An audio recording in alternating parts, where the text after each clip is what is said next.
আসসালামু আলাইকুম। আজকে প্রথম অধ্যায় সংখ্যা, যেটা নাম্বার স্থানীয় মান আমরা বের করব। শুরুতে স্থানীয় মানের সম্পর্কে বলি। কোনো অঙ্কের স্থানীয় মান বের করতে হলে ওই অঙ্কটি লিখে তারপরে ডানে যতগুলো অঙ্ক আছে ততগুলো শূন্য বসাতে হয়।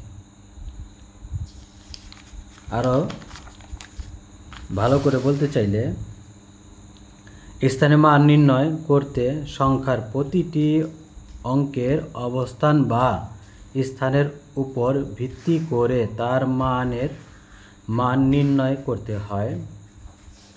সাধারণ নিয়ম: একটি সংখ্যার স্থানীয় মান নির্ণয় করার জন্য সেই সংখ্যাটিকে তার স্থায়ী মান দিয়ে গুণ করতে হয়।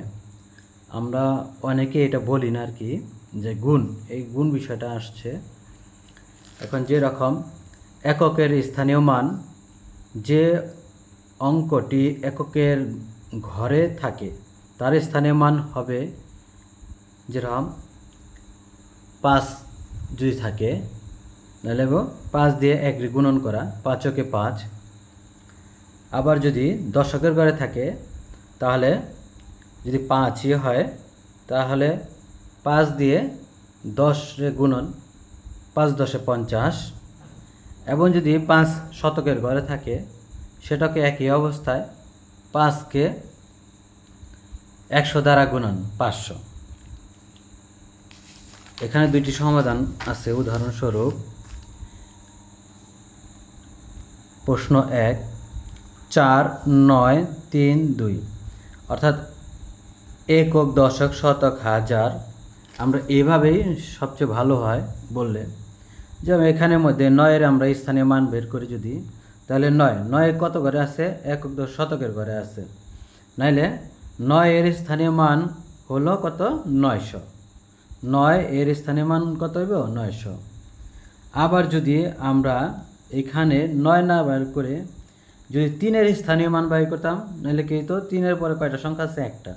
নাহলে কি 3 দশকের মধ্যে পড়ে, নাহলে 30। 3-এর স্থানীয় মান কত হইতো? নাহলে তখন হইতো 30। পক্ষান্তরে আমরা অপর দিকে এরকম একটা সমাধান করা হয়েছিল, যে এককের অংশ আমি এটা আগেই বলেছি।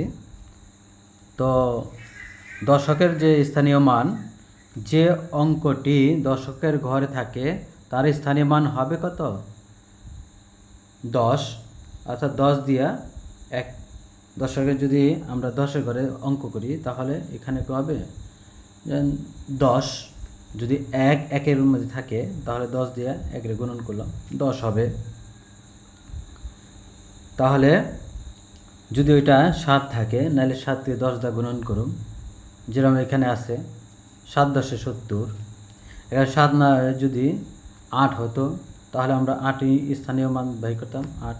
যেমন উদাহরণস্বরূপ এখানে আছে 3 দিয়ে 10 দিয়ে গুণন দিলে 3 × 10 = 30। এটাই হয়।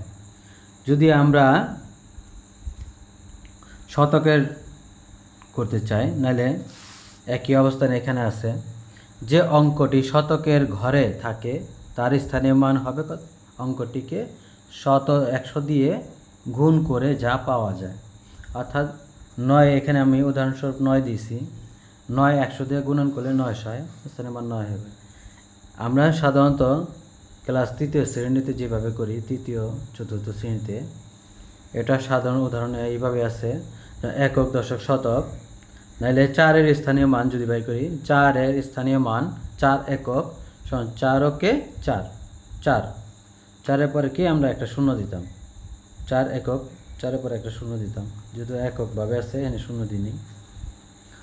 তারপরে কি 5 একক, দশক, 5 কত আছে? দশকের ঘরে। নাহলে 5-এর স্থানীয় মান 5 দশক, নাহলে 5 দিয়ে 10 গুণন দিছি, 5 দশককে 5 × 10 = 50। তারপরে আবার একই অবস্থায় 2-এর স্থানীয় মান কত হয়? 2-এর স্থানীয় মান, না 2 দেওয়া শতকের গুণন দিছি, একক, দশক, শতক, শতকের ঘরে আছে, না 2 শতক। এখানে 2 দেওয়া 100 গুণন দিছি, 2 শতক। ধন্যবাদ, ভালো থাকবেন সবাই। আলহামদুলিল্লাহ, আসসালামু আলাইকুম।